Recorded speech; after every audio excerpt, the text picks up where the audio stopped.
네, 여러분 안녕하세요. 김구린입니다. 이제 두 번째 시간인 가이드 앤 팁 시간입니다. 이곳에서는 앞에 보이시는 네 가지에 대해서 이야기하려 합니다. 첫 번째는 웹사이트로 여러분들이 알아뒀으면 좋을 법한 사이트들을 제가 총집합해서 이야기 드릴 거고요. 또 저희 수업의 과제를 위해서 정말 필요한 유료와 무료 에셋들에 대해서 이야기하고 또 저희가 할인 쿠폰을 드리는 유료 에셋도 소개해 드리겠습니다. 또한 여러분들이 작업하실 때 필요한 레퍼런스를 어디서 찾으면 좋을지, 그리고 찾은 레퍼런스를 어떻게 관리하면 좋을지도 이곳에서 추천 사이트와 방법에 대해서 이야기해 드리겠습니다. 두 번째로 하드웨어와 소프트웨어에서는 저희가 작업할 때 사용한 컴퓨터 스펙, 그리고 사용한 소프트웨어의 버전과 이름들 설명해 드리고자 합니다. 그리고 세 번째인 파이프라인 셋링에서는 저희가 그동안 글로벌 스튜디오에서 근무하면서 다양한 작업자들과 함께 협업할 때 아주 효율적인 파이프라인을 구축해서 작업을 해왔는데요. 저희 WAI 수업을 통해서는 저희가 특별히 그런 모든 파이프라인들을 여러분들에게 알맞게 그리고 저희에게도 호환하기 좋게 개발을 했는데 그 부분에 대해서 어떻게 세팅하고 어떻게 활용하면 좋고 또 실제로 저희가 만든 거를 여러분들한테 공유해 주는 시간이 될 겁니다.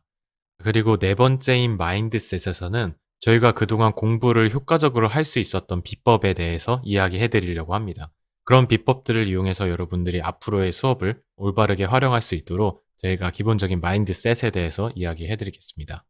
자, 그럼 첫 번째인 웹사이트 먼저 설명해 드릴게요. 자, 웹사이트에서는 앞에 보이시는 강력 추천 사이트 네 가지를 설명해 드리려고 합니다.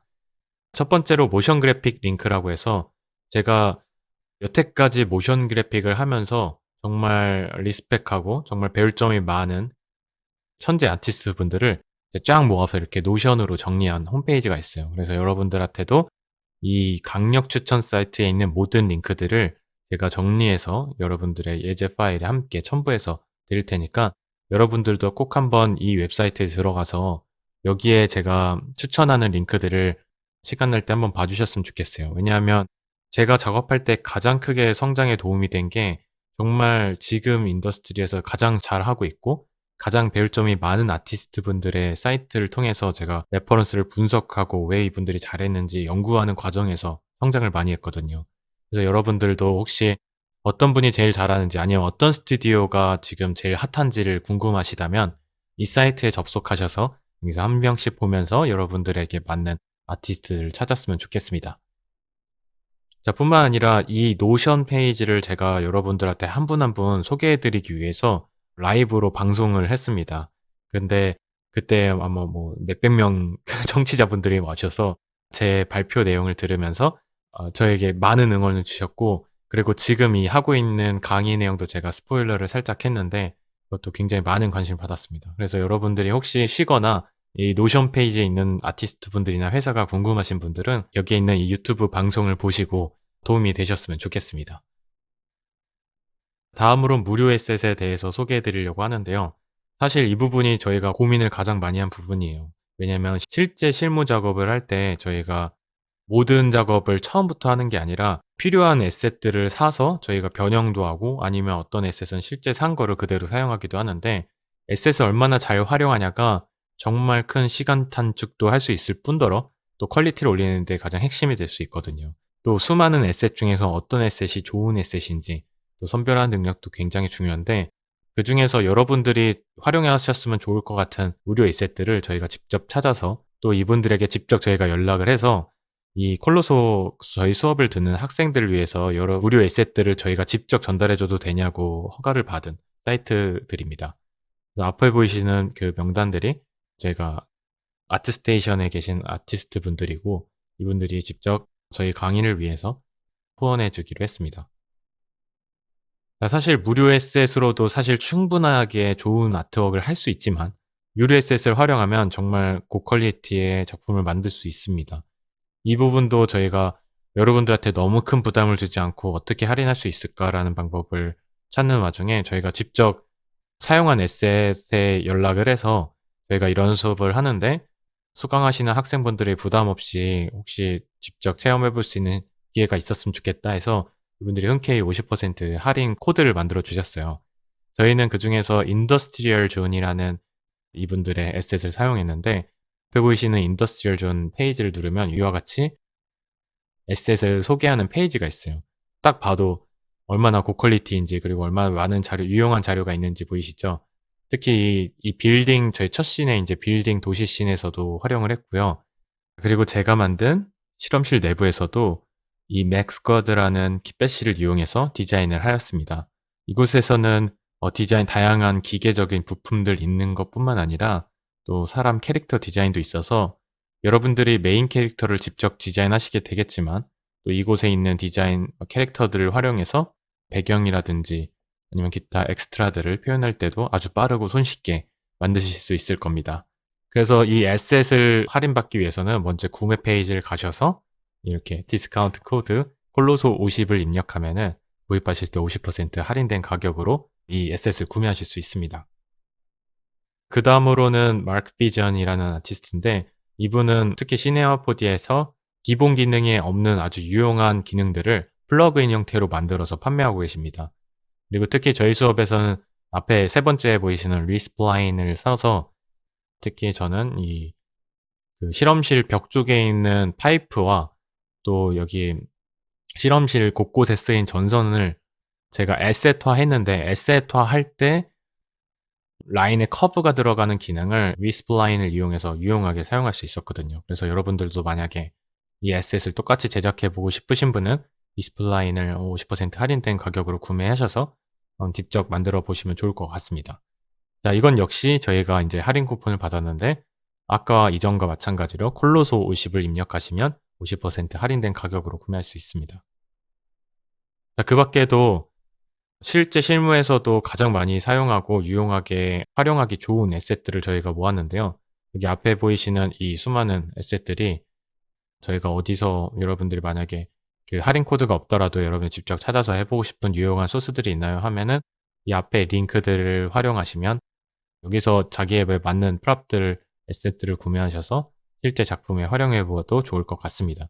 사실 모든 에셋을 막 다 사면 좋겠지만 아무래도 뭐 프로젝트가 아니고 개인 작업 같은 경우는 금액적인 부담도 크기 때문에 꼭 그 사이트에서 정말 활용한지를 좀 비교를 잘 해보시고 그 다음에 구매하셔서 퀄리티를 빨리 효율적으로 작업하는데 유용했으면 좋겠다는 마음으로 저희가 이렇게 사이트를 정리했어요. 이것도 역시 예제 폴더에 저희가 링크를 함께 첨부할 테니까 한번 하나씩 들어가셔서 보셨으면 좋을 것 같습니다. 특히 이 중에 비탈릭이라는 사이파이 모델링 굉장히 잘하는 아티스트가 있는데 이분 에셋이 굉장히 유명해요. 그래서 많은 아티스트 분들이 이분 에셋을 활용해서 직접 아트웍을 하는데 여러분들도 만약에 사이파이 모델링 중에 굉장히 고퀄리티 그리고 센스 있는 그런 디자인이 되어 있는 에셋 프랍을 쓰고 싶다 그러면 이제 비탈릭 추천드리고 이 3D 스캔 스토어는 저희도 활용했는데 실제 사람의 스캔 데이터이기 때문에 리얼리스틱의 최강이라고 할 수 있죠. 그리고 그 다음에 아트스테이션은 이제 포트폴리오 사이트인데 이따가도 이야기하겠지만 이곳의 마켓플레이스에서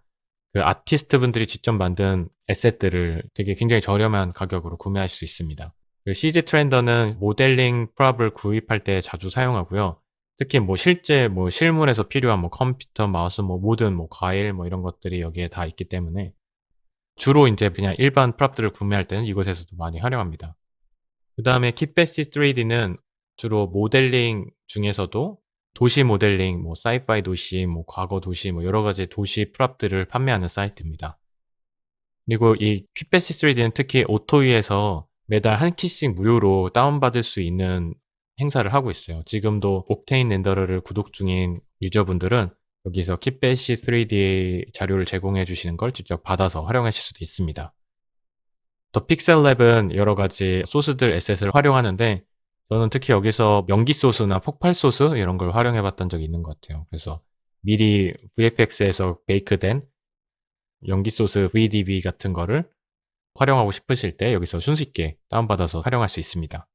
그 다음 Texture XYZ는 그 페이스 모델링 에셋으로 굉장히 유명한데 특히 뭐 피부 텍스처나 뭐 얼굴이나 몸 바디 스캔 같은 거를 아까 3D 스캔 스토어랑 굉장히 비슷한데 더 예전에 피부 텍스처나 이런 디테일을 다운받을 때 더 유명했던 사이트예요. 그래서 이 사람을 만약에 디자인하고 싶다 그러면 이 3D 스캔 스토어와 Texture XYZ 이 두 사이트를 추천드립니다. 자, 그 다음에 강력 추천 사이트 마지막으로 레퍼런스인데요.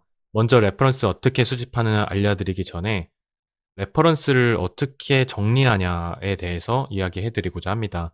앞에 보시는 두 가지 프로그램이자 이제 웹사이트를 제가 같이 링크를 드릴 건데, 이 두 가지 소프트웨어는 여러분들이 레퍼런스를 정리할 때 아주 강력하게 도움을 주는 툴입니다. 왼쪽에 보이시는 ShareX는 스크린 캡처 툴인데, 그중에서 제가 이 ShareX를 좋아하는 이유는 바로 GIF와 MP4 캡처가 가능해요. 그래서 아무래도 뭐 "이쪽 부분에 이런 수정을 했습니다."를 간략하게 보여줄 때, 비교를 보여줄 때 전 여기서 GIF나 MP4로 캡처해서 영상으로 자주 공유하기도 하고, 또 뿐만 아니라 제가 그 캡처하는 부분에서 한번 여기서 해 볼게요. 전 단축키가 있어서 캡처를 하고, 여기 보시면 도형이나 뭐 글자도 쓸 수 있거든요. 도형 같은 걸 선택해서 '이 부분을 뭐 강조하고 싶다.' 이렇게 강조도 되고, 뭐 그중에 '이 부분만 캡처하고 싶다.' 이런 기능이 모두 가능합니다. 그래서 캡처 프로그램 중에 가장 직관적이고 유용하게 쓰는 툴로 제가 강력 추천드리는 툴이고요. 저는 그중에 단축키 설정을 꼭 해놔 가지고 언제든 작업하다가 뭐 공유할 부분이 있으면 단축키로 간략하게 바로 캡처해서 공유하곤 합니다. 그리고 오른쪽에 보이는 Pure Reference는 이미 인제 점점 많이 유명해진 툴인데, 작업을 들어갈 때 저는 항상 Pure Reference를 켜서, 그리고 레퍼런스를 찾은 걸 이 Pure Reference에 쭉 다 정리해서 직접 레퍼런스를 한눈에 볼 수 있는 툴이고요. 이 툴의 가장 큰 장점은 원본 파일이 유지가 돼요. 그래서 멀리서 보면은 굉장히 거시적으로 제가 찾아 놓은 레퍼런스 자료들을 쭉 볼 수 있는데, 또 확대해서 보면은 그 원본이 그대로 유지돼서 디테일한 부분도 같이 확인할 수 있습니다. 뿐만 아니라 뭐 컨트롤 C 누르면은 클립보드에 바로 복사가 돼서, 뭐 여러분들 공유하고 싶은 메신저 같은 데 바로 붙여 넣기라면은 그 캡처된 이미지를 바로 붙여 넣을 수 있습니다. 이 퓨어 레퍼런스는 제가 특별히 예전에 릴레이 튜토리얼을 만들었을 때 소개한 적이 있어요. 그래서 그 링크도 첨부해 드리고, 사실 인터넷에 퓨어 레퍼런스 사용법은 굉장히 간략하고 유용하기 때문에 많은 유튜버 분들이 이미 리뷰한 게 많아요. 그래서 여러분들이 뭐 그거 잠깐 한 10분, 20분만 보셔도 금방 활용하실 수 있을 겁니다. 그러면은 인제 정리하는 법을 배웠다면은, 이다음에는 저희가 어떤 곳에서 어떤 자료를 모으면 좋을지에 대해서 제가 레퍼런스를 찾는 방법에 대해서 소개해 드리고자 합니다. 자, 왼쪽에 있는 디자인 레퍼런스는 저와 이렇게 네 가지로 저는 주로 찾고, 그리고 실제로 사진 레퍼런스가 궁금하신 분들은 이 오른쪽에 있는 사이트들을 참고하시면 좋습니다. 그러면 제가 디자인에 소개된 사이트를 먼저 소개해 드리겠습니다. 그러면은 디자인 레퍼런스의 첫 번째로는 아트스테이션인데요. 아트스테이션은 특히 컨셉 아티스트 분들과 모델링 아티스트 분들이 굉장히 많이 활동하는 포트폴리오 웹사이트입니다. 특히 이곳에서는 퀄리티가 굉장히 높은 자료들이 많고, 영상보다는 주로 이렇게 스타일 프레임 위주 아니면 컨셉 아트 위주가 있어서 여러분들이 컨셉을 잡으실 때 활용하시면 굉장히 좋습니다.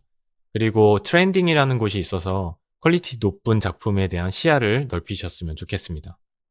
특히 여기에서 제가 가장 추천드리고 싶은 게 마켓플레이스인데, 아까 유료 에셋 사이트에서도 소개해 드렸듯이 이곳에 정말 많은 아티스트 분들이 자신이 유용하게 사용하고 자신이 직접 만든 에셋을 판매하고 있습니다. 가격이 아무래도 할인도 굉장히 많이 들어가고, 다른 에셋 사이트들에 비해서 저렴한 데에 비해서 굉장히 활용도가 많은 에셋들이 판매하고 있어요. 실제 여기서 저는 하루 종일 브라우징만 해도 시간 가는 줄 모르겠더라고요. 문제는 인제 다 사 놓고 안 쓰는 경우가 있으니까, 꼭 여러분들이 미리 뭐 장바구니에 담아 두시다 보면은 정말 필요한지 비교해 보시고 구매를 하시고, 저는 인제 좋아하는 아티스트 분들은 구독을 해 놓는데, 그러면은 메일로 주기적으로 인제 "할인이 들어갔다." 이렇게 오더라고요. 그럼 다시 한번 확인해서 유용한지 확인을 하고 그다음에 구매를 하는 경우가 많습니다. 어쨌든 아트스테이션은 그만큼 여러분들의 눈을 높여 주기도 하고 여러분들의 아주 유용한 에셋들을 판매하기 때문에 실제 저희 작품에서도 많이 사용됐던 사이트여서 여러분들한테도 강력하게 추천드립니다. 자, 두 번째 디자인 레퍼런스로 빼놓을 수 없는 것이 바로 비헨스인데요. 비헨스는 특히 디자이너 분들한테 굉장히 유명한 포트폴리오 사이트입니다. 여기에 저는 이렇게 탐색을 눌러서 3D 아트를 눌러서 3D 아트가 관련된 포트폴리오들을 거의 인제 저는 매일 아침 일과예요. 여기에서 이렇게 브라우징하면서 좋은 작품들을 제 인제 저만의 컬렉트에다가 수집을 해 놓고, 나중에 실제 작업에 들어갈 때 제가 예전에 찾아 놨던 걸 쭉 한번 보면서 이 작업에 필요한 레퍼런스가 없는지 서치하곤 합니다.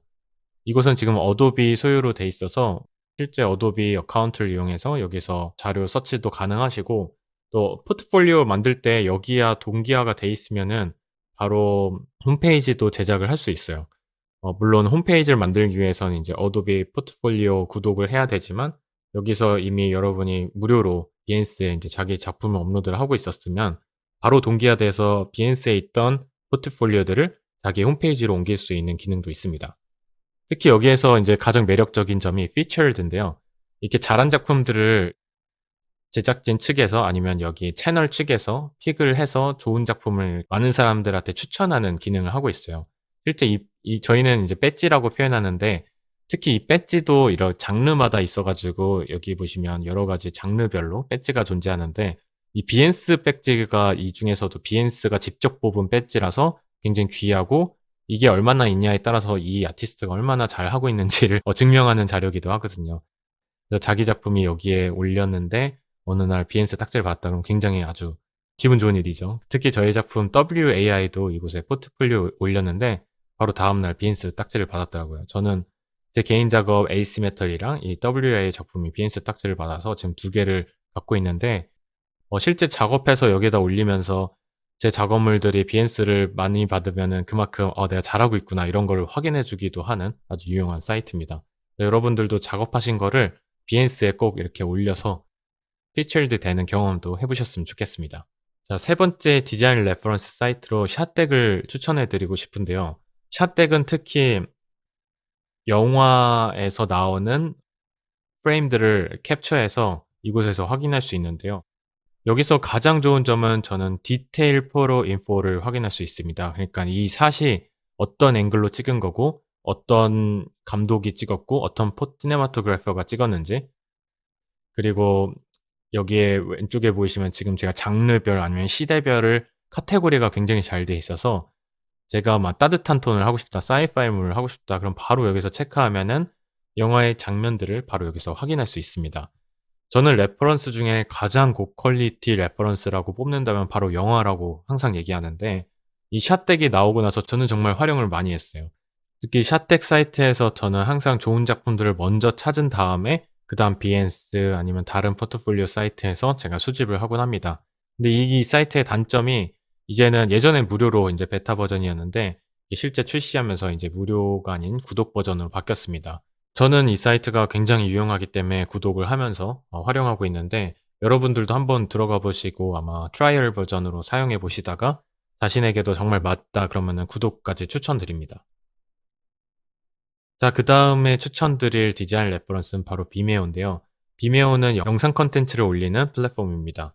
특히 이곳에서 재밌는 점은 저는 인제 스텝 픽이 있어요. 그래서 여기서 아까 비엔스에서 피처드 되듯이 정말 좋은 작품들은 이 스텝이 직접 작품을 선별하는 스텝 픽이 있기 때문에, 여러분들도 그냥 이 비메오 들어가셔서 스텝 픽 사이트에 가시면 스텝들이 뽑은 작품들을 감상하실 수 있거든요. 저는 예전부터 여기에 있는 감상을 하루에 하나씩 보면서 아이디어도 정말 많은 것을 배웠고, 정말 다양한 표현의 다양한 영상 작품들을 관람하실 수 있습니다. 가장 고퀄리티의 영상을 올릴 수 있는 플랫폼이기도 합니다.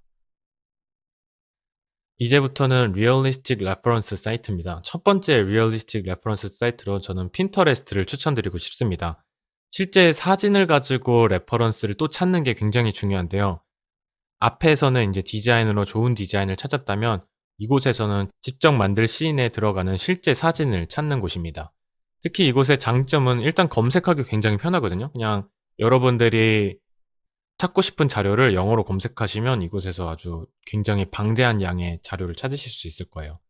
뿐만 아니라 여긴 more like this라고 해서 아래쪽에 보시면 제가 클릭한 이미지와 굉장히 흡사한, 저한테 핀터레스트가 추천해 주는 이미지들이 뜹니다. 그리고 아주 인터레스팅한 이 사이트의 강점은 more ideas라고 해서 이렇게 돋보기 버튼을 누르면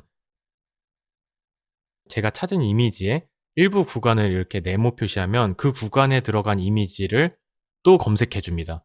실제로 이런 레퍼런스에서 이 부분에 뭐 예를 들어 쓰레기통인데 이걸 뭐라고 검색해야 될지 모르겠다 하면은, 이 부분에 네모 마킹을 하면은 이 부분에 해당하는 또 다른 레퍼런스가 바로 오른쪽에 이렇게 검색되기 때문에 실제로 저는 이걸로 제 실험실 구간을 꾸밀 때 실제 서랍 부분을 제가 뭐라고 검색해야 될지 몰랐는데 다른 이미지를 검색하다가 그 서랍을 발견하고 그 서랍 부분을 요렇게 네모 마크를 해서 검색을 다시 찾을 수 있었던, 그리고 그게 뭐라고 부르는지도 알 수 있었던 그런 경험이 있었어요. 여러분들도 이 핀터레스트를 통해서 꼭 실물 자료는 여기서 활용해 보시면 굉장히 유용하게 여러분들이 찾고자 하는 이미지를 찾으실 수 있을 겁니다. 그다음에 빼놓을 수 없는 게 바로 구글인데요. 구글에서는 일단 가장 큰 장점은 바로 검색하기 쉽고 방대한 양이라는 겁니다. 이곳은 역시 세상에 있는 거의 모든 이미지가 검색되기 때문에 이곳에서만 검색해도 모든 이미지를 찾을 수 있습니다. 여기에 장점으로는 이제 검색한 이미지가 클릭하게 되면은 이미지가 원래 어디 웹사이트에 기재되었는지 원본 링크가 나오기 때문에 또 원본 링크로 들어가서 이 이미지가 어디에 관한 건지 더 추가적인 내용도 확인하실 수 있는 장점이 있습니다. 그다음 리얼리스틱 레퍼런스로는 유튜브를 추천드리고 싶은데요. 유튜브는 여러분 뭐 아시다시피 영상을 올리는 플랫폼이고 저는 이곳에서 항상 영상으로 된 레퍼런스를 찾곤 해요. 왜냐면 이미지로 되면은 이 순간의 이미지만 확인할 수 있지만 이 유튜브를 통해서는 제가 찾고자 하는 대상이 어떻게 움직이고 어떤 환경에 있는지 영상으로 확인할 수 있는 장점이 있습니다. 가장 큰 장점은 아무래도 아주 찾기 쉽다는 거, 그리고 자료량이 굉장히 많다는 거라고 할 수 있습니다. 자, 이렇게 지금까지 웹사이트에 대해서 소개를 했는데 이제 두 번째로 하드웨어와 소프트웨어 시간입니다. 이곳에서는 저희가 어떤 소프트웨어를 썼고 어떤 하드웨어를 사용하였는지 소개해 드리겠습니다. 자, 첫 번째로 하드웨어로 저희가 실제 작업할 때 사용한 컴퓨터 스펙이 이 앞에 보이시는 화면입니다. 다른 스펙보다 저희 작업에 가장 중요한 거는 CPU, 그래픽 카드, 램인데요. 굉장히 고사양의 컴퓨터를 활용하고 있어요. 그래서 많은 분들이 저희가 어떤 스펙으로 작업하는지 궁금해 하셔서 이 부분에 미리 여러분들한테 저희는 이런 스펙으로 작업을 했습니다라고 이야기하고 싶었습니다. 자, 그리고 저희가 추천하는 권장 하드웨어 사양인데요. 그 옥테인 렌더러 같은 경우는 CPU를 통해서 렌더링을 작업하지 않기 때문에 CPU는 이제 여러분들의 계산 과정이나 아니면 프로그램을 돌릴 때 얼마나 빨리 돌아가는지를 좌우하는 기능이고, 사실 성능은 엄청나게 절대적이진 않지만 좋으면 좋을수록 퍼포먼스가 잘 나옵니다. 옥테인 시간은 다만 여러분들이 기억하실 거는 옥테인 렌더 시간과는 크게 작용하지 않는다는 점 알려드립니다. 그리고 그래픽 카드 같은 경우는 엔비디아 지포스 계열을 추천드리고요. 그리고 VRAM이 10기가 이상인 것을 꼭 확인하셨으면 좋겠습니다.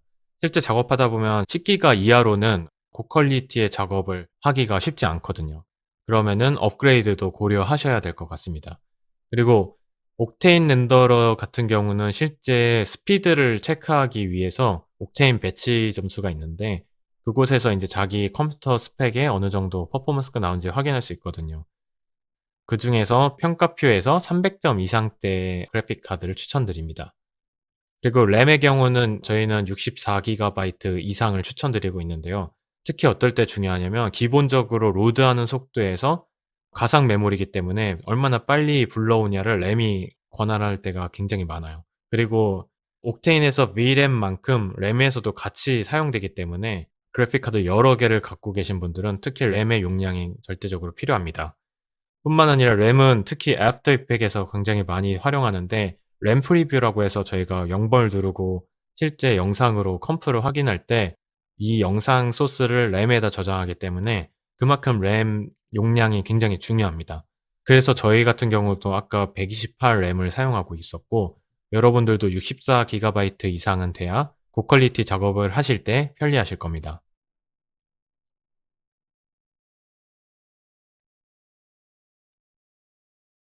자, 아무래도 옥테인 렌더러는 그래픽 카드가 굉장히 중요하기 때문에 저희가 여러분들한테 조금 알아보기 쉽게 저희가 추천드리는 사양을 앞에 이렇게 비교해서 붙여 놨어요. 왼쪽에 보시면은 그래픽 카드 네임이 될 거고 이 그래픽 카드는 모두 엔비디아 지포스 계열입니다. 위에서부터 아래로 갈수록 점점 비싼 고사양의 그래픽 카드고요. 여기에서 그래픽 카드 중에 여러분들이 가장 중요하게 확인해야 될 것은 바로 VRAM과 옥테인 배치 점수입니다. 실제 VRAM이 아까 처음에 얘기한 것처럼 10기가 이상을 추천드리는데 여기 보시는 이 그래픽 카드들은 모두 10기가 이상입니다. 특히 최근 나온 3090, 3090 Ti 그리고 가장 최근 나온 4090, 4080 때는 VRAM 기가가 뭐 16기가 이상으로 굉장히 넉넉한 VRAM 볼 수 있어요. 실제 제가 고퀄리티 작업할 때 저는 현재 11기가, 12기가로 사용하고 있는데 주로 인제 4K 텍스처들로만 구성해서 샷을 꾸미고 있고 8K 텍스처가 많으면 씬이 무거울 경우에는 인제 씬이 안 돌아가는 경우가 굉장히 많아요. 그래서 요즘에 나온 그래픽 카드 같은 경우는 이렇게 VRAM 용량이 굉장히 넓어서 고퀄리티의 이미지 텍스처도 활용할 수 있는 게 장점입니다. 대신 다만 제가 경험해 본 바로는 어떤 작업자는 이렇게 24기가바이트를 쓰고 어떤 작업자는 이렇게 VRAM이 12기가 이하인 작업을 하면은 용량 많은 씬에서 작업한 사람의 작업 파일을 용량 적은 컴퓨터에서 열어볼 수가 없는 점이 굉장히 불편합니다. 그래서 가끔 저는 인제 작업하다 보면은 어떤 프리랜서 분들은 용량이 커 가지고 인제 굉장히 무거운 텍스처를 이용해서 이미지 작업을 했는데 제가 그걸 애니메이션 받아서 할 때 용량이 커서 제가 그 씬들을 다 압축하고 줄여야 되는 옵티마이징 과정을 하는 데 시간을 굉장히 많이 쏟고 있거든요. 저는 추천드리는 건 실제로 작업할 때 아무리 용량이 크더라도 이 협업을 위해서 약간 12기가 이하로 다운시켜서 작업하는 걸 추천드리고요. 실제로 자기의 그 그래픽 카드가 12기가라고 해도 이게 그냥 옥테인의 순전히 12기가를 다 쓸 수 있는 게 아니라 이 디스플레이나 모든 프로그램들에서 이 VRAM을 사용하고 있어요. 그래서 옥테인을 제대로 활용하기 위해서는 저는 만약에 12기가의 제가 여유 공간이 있으면 뭐 한 7-8기가 이하로 저희가 씬을 VRAM을 구성해야지 옥테인 렌더가 오류 없이 렌더링이 될 수 있습니다. 자, 그래서 기억하실 거는 뭐 10기가 이상은 돼야 된다. 그리고 자신의 그래픽 카드 VRAM이 너무 높다고 너무 크게 작업하면은 다른 협업자와 작업할 때 작업이 원활하지 않다는 점을 유의하셨으면 좋겠습니다. 그리고 그래픽 카드의 가장 큰 장점이 렌더링 속도가 빠른 건데요. 그 렌더링 속도가 얼마나 빠르냐를 비교하는 표가 바로 이 옥테인 배치 점수 표입니다. 4090 같은 경우가 가장 최근에 나온 그래픽 카드고 가장 고사양인데 이게 1200점이라는 거는 예를 들어 제가 렌더링 걸 때 1 분짜리 걸리는 씬이 있어요. 근데 그 씬이 바로 4090으로 1 분이 걸렸다면은 이 반점수인 한 600 점대 3080 Ti에서는 2 분이 걸린다는 소리거든요. 그리고 이곳에서는 저희는 실제 3090과 뭐 3080 Ti 이 600 점대의 그래픽 카드를 활용해서 이 작품을 만들었습니다. 자, 그럼 지금부터는 저희가 사용한 소프트웨어에 대해서 이야기하겠습니다. 저희는 기본적으로 메인으로 사용되는 소프트웨어가 시네마 4D 그리고 애프터 이펙트입니다. 두 가지 모두 2023 버전을 사용하고 있고요. 그리고 시네마 4D에서 가장 필수적으로 필요한 플러그인인 옥테인 렌더러입니다. 옥테인 렌더러는 저희가 2021.1.6 버전이고 그다음에 제 그 방을 꾸밀 때 제가 멀크비전의 리스플라인을 써서 파이프나 전선을 꾸밀 때 더 디테일하게 꾸밀 수 있는 기능을 사용했습니다. 그리고 엑스파리클을 써서 실험관이 서지는 부분을 표현했고요. 그리고 애프터 이펙트에서는 FX 콘솔, 그 VC 컬러 바이브런스 이건 모두 비디오 코파일럿에서 무료로 받을 수 있는 플러그인이고 그리고 레드 자이언트의 매직 블렛은 맥스원 구독 중이시라면은 이 플러그인을 받아서 사용할 수 있는데 특히 룩스라고 저희가 후반 보정할 때 많이 사용합니다. 그리고 사파이어는 제가 후반 보정할 때 가장 많이 사용하는 기능들이 많은 플러그인인데 이 플러그인도 사용하고 그리고 마지막으로 닛비디오의 리듀스 노이즈를 사용했습니다. 실제 시네마 4D AI 디노이저로도 안 되는 부분을 노이즈를 줄일 때 후반에서 줄이는 방법으로 이 닛비디오 리듀스 노이즈를 사용하곤 합니다. 그래서 저희 수업에서도 지금 보시는 이 소프트웨어와 이 플러그인들을 사용했다는 점을 알아두시고 함께 수강하시면 되겠습니다. 자, 추가적으로 저희는 마블러스 디자이너를 사용했는데 특히 캐릭터의 의상을 마블러스 디자이너 10으로 제작하였습니다. 여러분들은 10 이상 버전을 사용해서 실습하실 수 있습니다. 그리고 캐릭터 모션 캡처를 위해서 저희가 엑스센스라는 툴과 그리고 실제 소프트웨어를 사용했는데 이 부분은 여러분들한테 부담을 드리지 않기 위해서 저희가 모션 캡처로 저장된 데이터를 여러분들한테 공유해 드릴 테니까 여러분들은 이 파일, 이 소프트웨어가 없어도 함께 실습을 진행할 수 있습니다. 자, 그리고 추가적으로 저희 수업에 이 5가지 소프트웨어가 사용되었는데 저희가 샷 테이커를 만들기 위해서 노션을 사용하였고요. 네, 아이데이션 단계에서 미로를 사용했고 동기화 작업을 위해서 드롭박스, 그리고 아까 말씀드린 자료 정리와 자료 캡처를 위해서 퓨어 레퍼런스와 쉐어 X를 사용하였습니다. 자, 그럼 지금부터 저희가 협업할 때 가장 중요한 파이프라인 세팅에 대해서 이야기하겠습니다. 자, 파이프라인 셋업에서는 저희가 다양한 것을 이야기할 텐데요. 그럼 첫 번째로 동기화 작업인 드롭박스에 대해서 이야기하겠습니다. 저희가 실제 작업할 때 서로 거리적으로 떨어져 있으면서도 불구하고 서로 동시간적으로 작업할 수 있었던 비결이 바로 이 드롭박스 동기화 덕분이었습니다. 이게 동기화를 하니까 서로 작업했을 때 업데이트된 내용을 바로바로 확인해서 수정할 수 있고 서로 피드백을 줄 수 있었습니다. 특히 드롭박스의 가장 큰 장점 중에 하나가 오류난 파일을 백업할 수 있습니다. 그래서 실수로 파일이 뻥 나서 열리지 않는 상황일 때 자동으로 백업할 수 있는 기능이 있습니다. 그리고 저희가 실제 이 작업할 때 비즈니스 계정을 사용했는데 비즈니스 계정에는 용량 제한이 없기 때문에 많은 샷을 작업할 때 렌더 패스들이 상당히 많이 나오고 용량도 굉장히 컸는데 무제한으로 용량이 늘어나서 저희가 하드의 용량이 없이 작업을 원활하게 할 수 있었습니다. 또 다른 장점으로는 저희가 어떤 파일을 외부에 공유할 때 뮤지션들이나 저희 콜로서 측에 공유할 때 바로 우클릭해서 드롭박스 링크를 만들면 원본 파일을 다른 사람한테도 외부에 공유할 수 있는 기능이 있어서 그 기능을 굉장히 많이 사용했습니다. 자, 하나 팁을 드리자면 작업자들끼리 드롭박스 동기화 폴더를 통일시키면 서로 경로를 그냥 복사해서 다른 사람이 경로 복사한 걸 붙여 넣어주면 바로 저도 똑같은 상황으로 경로를 불러올 수 있습니다. 저희는 모두 다 같이 D 드라이브에 드롭박스 폴더를 만들어서 경로를 복사해서 서로 공유해서 훨씬 더 작업할 때 원활할 수 있었습니다. 여러분들도 만약에 팀 작업을 하실 때는 이렇게 동기화 폴더를 동일히 시키는 것을 추천드리겠습니다. 그 다음으로 파이프라인 셋업에 정말 중요한 샷 트래커에 대해서 이야기해 볼 건데요. 샷 트래커란 많은 작업을 할 때 그 작업해야 될 씬을 한눈에 볼 수 있게 만들어 놓은 표입니다. 그래서 실제로 저희 작업할 때 샷들이 굉장히 많았는데 샷 번호만 가지고는 제가 어떤 샷인지 기억하기 힘들 때 이 샷 트래커를 통해서 이미지와 함께 확인할 수 있었기 때문에 몇 번 샷이 이 샷이었구나라고 바로 한눈에 파악할 수 있었습니다. 뿐만 아니라 이 샷 트래커에다가 저희가 서로 기억하고 싶은 그 노트들을 적어 놓는 기능도 있고 이 샷이 누가 감당하고 있는지 등을 모두 기재해서 협업할 때 아주 유용하게 활용할 수 있습니다. 이 샷 트래커 같은 경우는 구글 스프레드시트를 쓰는 경우도 있고 다양한 표를 관리할 수 있는 툴이면 뭐든지 가능한데 저희는 그중에 노션이라는 툴을 활용해서 이 샷 트래커를 만들었습니다. 그 부분을 함께 보시죠. 자, 지금 이 화면에 보이는 창이 저희가 직접 만든 샷 트래커입니다. 여기 보시면 굉장히 많은 데이터들이 있는데 제가 하나하나 무엇인지 설명해 드리겠습니다. 자, 왼쪽에 보이시는 이 텍스트가 바로 제목이자 저희가 담당하고 있는 샷 이름인데요. WAI 언더바 그리고 샷 번호 그 언더바 다음에 씬의 이름을 약자로 표기한 겁니다. 그래서 100번 샷 같은 경우는 저희가 시리 샷이라고 부르고 이 도시 배경이 있는 샷이었고요. 또 쭉 내려가다 보면 200번 샷부터 LB라고 돼 있죠. 저희가 일단 100번대의 샷들은 주로 이렇게 통일해서 시리 샷들을 100번이라고 했고 또 200번대의 샷들은 저희가 실험실 구간을 200번대로 했습니다.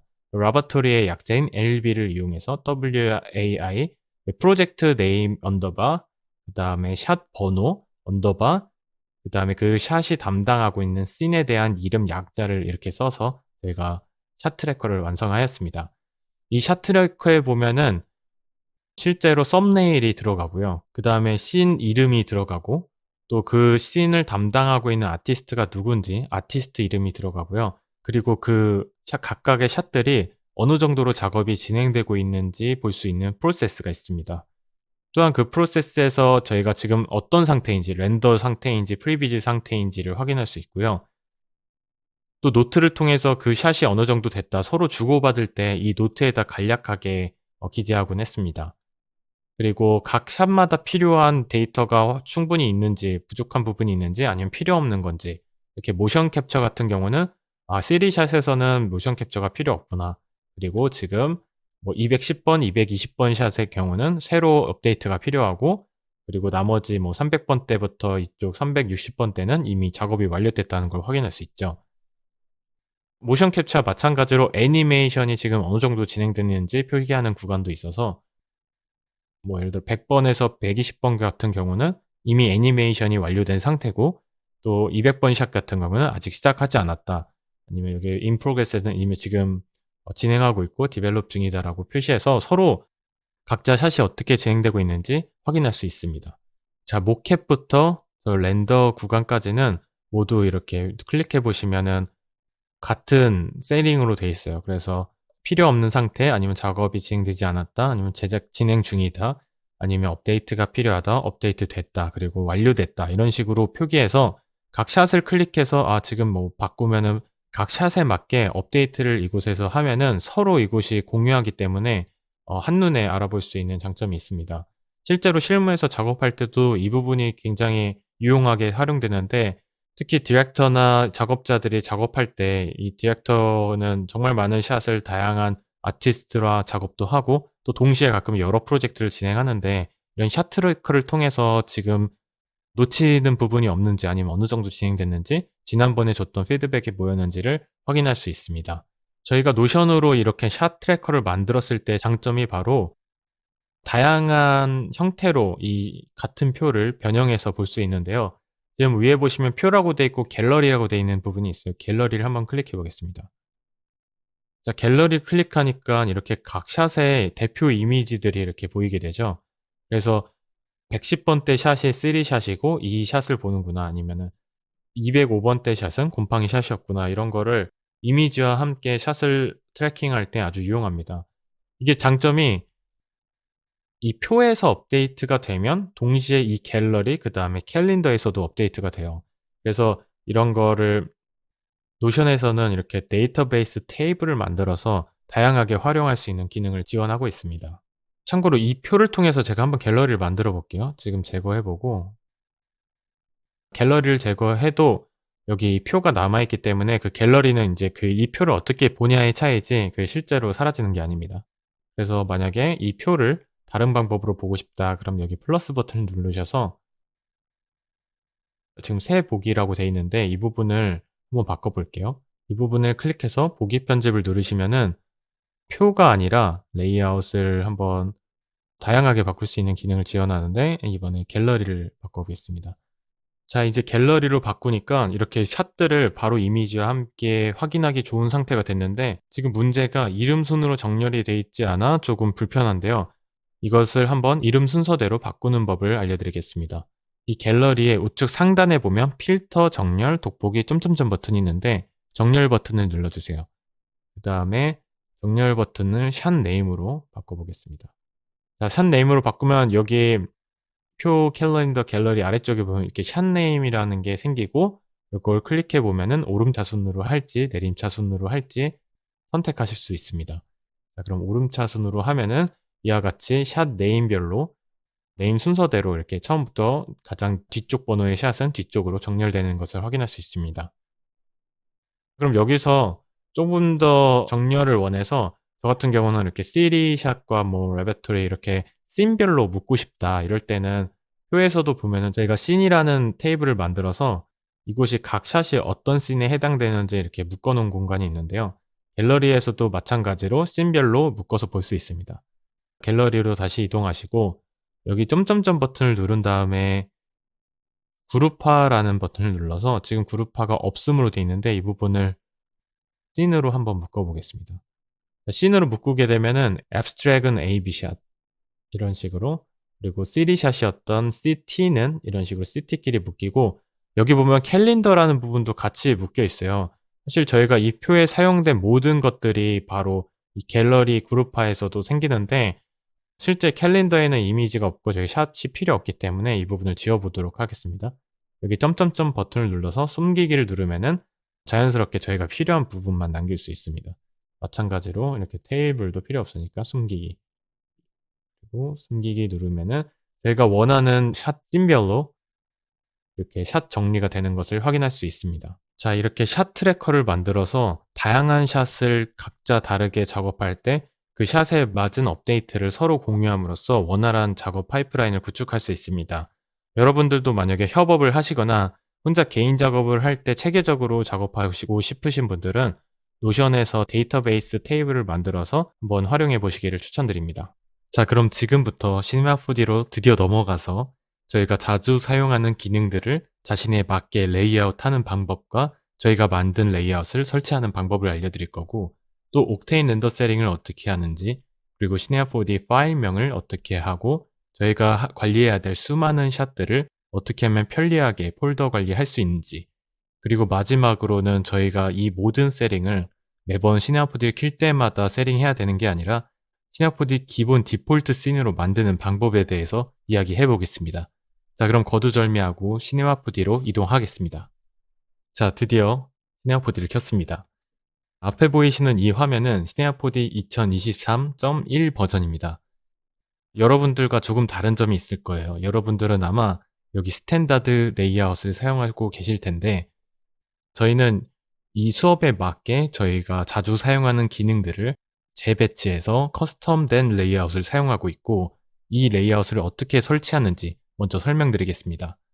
이 레이아웃에는 두 개의 추가적인 스크립트가 들어가는데요. 이 왼쪽에 보시면 파이썬 아이콘으로 있는 스크립트와 하나랑, 또 이쪽 널 오브젝트 만드는 거 아래 새로운 널 오브젝트를 만드는 기능이 있는데, 먼저 이 레이아웃을 불러오기 이전에 이 두 가지를 설치하겠습니다. 자, 이 두 가지 스크립트를 설치하기 위해서는 저희가 제공해드린 폴더로 들어가셔야 하는데요. 저희가 제공해드린 이 폴더 5가지 중에 맨 아래에 있는 스크립트 폴더에 가서 위에 보이시는 두 개의 폴더를 복사하셔야 합니다. 클릭을 하고 복사를 하신 다음에 이 스크립트 두 개를 설치하는 방법이 두 가지 방법이 있습니다. 하나는 시네마 4D Preference에 있는 폴더에 설치하는 것과, 또 다른 하나는 Program Files 시네마 4D 설치된 폴더에 설치하는 방법입니다. 그럼 첫 번째 방법인 Preferences에 들어가서 설치하는 방법을 알려드리겠습니다. Edit을 누르시고요. Preferences를 누르고 그 다음에 Preferences 폴더를 누르면은 시네마 4D가 설치되어 있는 앱 데이터 안에 있는 폴더들이 보이게 됩니다. 저희는 바로 이 맥스온 시네마 4D 2023 버전에 들어가서 라이브러리라는 폴더에 들어가겠습니다. 이곳에 가면 스크립트라는 폴더가 있고 이곳에 붙여 넣어 주시면 됩니다. 만약에 여러분들이 이 스크립트라는 폴더가 없으면 새로 만들기로 폴더를 작성하시면 됩니다. 자, 저는 이미 설치되어 있기 때문에 이와 같이 스크립트가 있는 모습을 보실 수 있고요. 이 스크립트가 설치된 것을 확인하기 위해서는 익스텐션을 가야 하는데, 여러분들이 스크립트를 붙여 넣으신 다음에 꼭 시네마 4D를 재접속하셔야 합니다. 처음에 시네마 4D가 로딩될 때 새로운 스크립트를 읽기 때문에 미리 여러분이 시네마 4D를 켜두시면은 아마 업데이트가 안 될 거예요. 그래서 지금 여러분들은 설치한 다음에 껐다가 다시 켜고, 이 스크립트가 설치된 것을 확인하기 위해서는 익스텐션에 가셔야 합니다. 익스텐션 안에 유저 스크립트를 가시고 유저 스크립트를 또 가시면 이와 같이 두 개의 설치된 폴더명과 똑같은 파일을 확인하실 수 있습니다. 자, 이렇게 폴더명이 제대로 나오신다면 여러분들은 스크립트를 제대로 설치한 게 맞습니다. 자, 이렇게 스크립트를 설치하셨다면 이제 레이아웃을 불러오는 법을 알려드리겠습니다. 저희가 제공해드린 예제 파일 중에 상위 폴더로 가서 레이아웃 폴더로 들어가겠습니다. 자, 레이아웃 폴더에 들어가게 되면 이와 같이 세 가지의 파일이 있는데, 그 중에 콜로소 wai layout.l4d라는 파일이 필요합니다. 여기 보면 유형도 L4D 파일이라고 되어 있고 크기도 1메가 이상으로 되어 있죠. 저희는 시네마 4D에서 이 레이아웃을 불러올 겁니다. 자, 시네마 4D 메뉴 창에 보면 윈도우가 있고 커스터마이제이션을 클릭해 주세요. 그 다음에 로드 레이아웃을 누르고 방금 확인한 폴더로 들어가서 이 L4D 파일을 불러오시면 바로 저와 같은 레이아웃을 불러오실 수 있습니다. 이 레이아웃을 불러왔을 때 저와 같이 이런 옥테인 렌더 메뉴가 안 보이신다면 옥테인 렌더러를 먼저 설치하고 그 다음 스크립트 설치하신 다음에 레이아웃을 불러와야지만 정상적으로 레이아웃을 불러오실 수 있습니다. 자, 레이아웃을 불러온다는 것은 마치 실제 저희가 뭔가 조립을 할 때 예를 들어 나사라든지 볼트, 너트, 망치 같은 걸 주변에 넣어서 빨리빨리 조립할 수 있고 더 효율적으로 조립할 수 있는 방법이기 때문입니다. 3D에서도 마찬가지로 저희가 자주 사용하는 기능들을 이와 같이 가장 클릭하기 좋은 곳에 배치해서 다른 곳에 메뉴에 들어가서 찾는 게 아니라 그때그때 꺼내 쓸 수 있도록 편리성을 위해서 레이아웃을 사용하곤 합니다. 자, 이제 저희 커스텀된 레이아웃을 설명해 드리자면 이 위쪽에 보시면은 옥테인과 관련된 메뉴들이 있고요. 그리고 이쪽에는 스네어포드 기본 기능 중에 저희가 자주 사용하는 기능들을 모아 놨습니다. 그리고 이 맨 왼쪽에 있는 파이썬 아이콘은 한국 유저 그룹의 정성님께서 저희 수업을 위해서 특별히 제작해 준 스크립트입니다. 이 스크립트는 저희가 특히 킷배시를 사용할 때 아니면은 같은 이름으로 된 매트리얼이 자주 생기거든요. 그런 상황일 때 같은 이름의 매트리얼을 하나로 합쳐주는 기능을 하고 있습니다. 나중에 아마 여러분들과 수업을 할 때 이 기능을 활용하는 시간이 있을 겁니다. 자, 그리고 오른쪽에 널 아이콘 아래에 보면 널 투 셀렉션이라고 새로운 스크립트를 보실 수 있습니다. 이 스크립트는 여러분들이 오브젝트가 있을 때 그냥 널을 누르면 좌표가 000인 점에 널이 생성되지만 이 널 투 셀렉션을 클릭하게 되시면 여러분들이 마지막에 선택한 액시스 위치에 널이 생성되게 됩니다. 간단히 보여드리기 위해서 제가 이 큐브를 만들고 에디터블을 하겠습니다. 그 다음에 아무 포인트나 예를 들어 제가 이곳에 널을 만들고 싶다. 그럴 때는 이 포인트를 잡고 포인트여도 좋고 면이 될 수도 있고 스플라인이 될 수도 있습니다. 어쨌든 이 액시스 위치에 널을 생성하고 싶으면 그냥 널 말고 이 아래 새로 생긴 널 투 셀렉션을 클릭하게 되시면 바로 이 위치에 널이 생성되게 됩니다. 특히 저는 이 기능을 카메라를 만들고 카메라 포커스를 제가 원하는 포인트에다가 초점을 잡고 싶을 때 간단히 사용하곤 합니다. 예를 들어서 옥테인 카메라를 만들 때도 여기 간편하게 저희가 만든 레이아웃에서 꺼내서 클릭하면 바로 만들어지고 이 포커스 위치에다가 방금 새로 생긴 널 투 셀렉션으로 드래그해서 넣으시면은 바로 이 카메라 포커스가 바로 이 널로 맞춰지게 되는 겁니다. 자, 지금 이렇게 레이아웃을 만드셨어도 시네어포드를 껐다 켜게 되면 이 레이아웃은 원래 초기 상태로 넘어가게 됩니다. 그것을 방지하고 여러분들이 처음 킬 때마다 이 레이아웃으로 시작하고 싶으시다면 자, 위쪽의 메뉴에서 윈도우즈를 클릭하시고 커스터마이제이션, Save as Startup 레이아웃을 클릭하셔야지만 앞으로 이 스타트업 시네어포드를 킬 때마다 저희가 지정한 마지막 이 레이아웃으로 시작되게 됩니다. 자, 그럼 지금부터는 시네어포드 옥테인 렌더 셋링을 어떻게 하는지 함께 시작해 보겠습니다.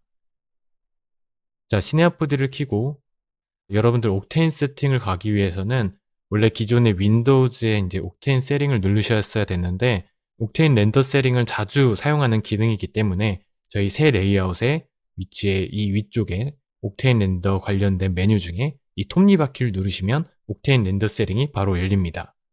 창을 좀 가운데로 옮겨 보겠습니다. 자, 기본적으로 시네어포드 옥테인 렌더 셋링을 누르면 이렇게 다이렉트 라이팅으로 되어 있는데 이 부분을 클릭하셔서 패스 트레이싱으로 바꾸겠습니다.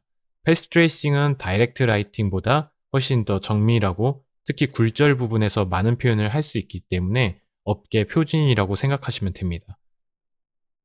자, 그럼 패스 트레이싱을 눌러서 저희가 가장 먼저 바꿔야 할 것은 바로 맥스 샘플스입니다. 자, 기본으로 16,000이 되어 있는데 이 부분을 저희가 1024로 바꿔보겠습니다. 일단 1000에서 4000 사이가 제가 마지막 파이널로 뽑는 아웃풋의 대표적인 이제 맥스 샘플 숫자인데요. 일단 왜 1000으로 안 하고 왜 4024로 하냐 질문하시면 아무래도 3D에서는 이진법 숫자를 더 좋아합니다. 그리고 일단 이렇게 1024 하면 뭔가 더 프로페셔널 보이는 것도 있습니다. 자, 그리고 아래 보시면 저희가 depth들이 있는데 이 depth는 diffuse depth 같은 경우는 빛이 어딘가에 물체에 닿고 그 난반사를 몇 번까지 계산할 건지 지금 16번의 난반사를 계산하겠다는데 저는 주로 이 세 가지 depth를 모두 6으로 통일시키고 작업을 합니다. 왜냐면 6이라는 숫자는 너무 적지도 너무 많지도 않기 때문에 이 정도로 기준으로 만약 자신의 씬이 굴절이 더 많이 필요하다. 그러면 굴절 뎁스인 스페큘러 뎁스를 늘린다든지 스캐터 뎁스가 많이 필요하다. 이 6이라는 숫자를 기준으로 앞뒤로 왔다 갔다 해서 최대한 옵티마이징, 씬을 가볍게 만드는 게 중요합니다. 자, 그 다음에 제가 바꾸는 것은 바로 GI 클램프입니다. 기본적으로 굉장히 높은 숫자가 되어 있는데 제가 많은 연구 끝에 1과 10 사이의 숫자가 가장 무난하게 사용할 수 있는 기준의 숫자입니다. 이 GI 클램프는 이 빛이 굴절체에 닿아서 그 굴절에서 반사되는 빛이 어디까지 계산할 것인가를 결정하는 곳인데, 사실 여기서 숫자는 많이 차이 나지만 실제 계산은 저희가 육안으로 보는 게 큰 차이가 없기 때문에 1과 10으로 줄이시면 실제로 난반사에서 나는 파이어플라이라고 하는데 그런 노이즈 같은 걸 줄일 수 있습니다. 그 노이즈를 줄이는 다른 방법으로 만약에 1이나 10이랑 했는데도 불구하고 노이즈가 많이 생긴다, 그럴 때는 0.05 정도 저는 커스틱 블러에 난반사 부분에 블러를 주는 기능을 올리기도 합니다. 하지만 일단 충분히 AI 클램프로 해도 노이즈가 많이 사라지기 때문에 저는 한 1에서 10 정도 진행을 하겠습니다.